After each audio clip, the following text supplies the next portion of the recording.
اہل سنت کی عظیم شخصیت نے تحریک لبیک پاکستان کی حمایت کا اعلان کر دیا۔ انتخابات سے پہلے حافظ سعد رضوی کی بڑی کامیابی، اس ویڈیو میں ہم اسی کے متعلق بات کریں گے۔ بسم اللہ الرحمن الرحیم۔ السلام علیکم ناظرین کرام، تحریک لبیک کے سربراہ حافظ سعد رضوی نے کل دو اہم ملاقاتیں کی۔ پہلی ملاقات تحریک لبیک کے سربراہ حافظ سعد رضوی نے مفتی حنیف قریشی صاحب سے کی۔ اس کے بعد تحریک لبیک کے سربراہ کی اہل سنت کی عظیم شخصیت پیر سید حسیر الدین شاہ صاحب سے ایک اہم ملاقات ہوئی۔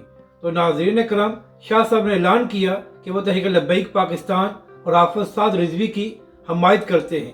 اب ناظرین کرام، یہ تحریک لبیک پاکستان اور حافظ سعد رضوی کی ایک بڑی کامیابی ہے، کیونکہ شاہ صاحب اہل سنت کی عظیم شخصیت ہیں، اور شاہ صاحب نے یہ بھی کہا کہ وہ علماء اور مشائخ سے کہیں گے کہ وہ تحریک لبیک پاکستان اور حافظ سعد رضوی کی حمایت کریں۔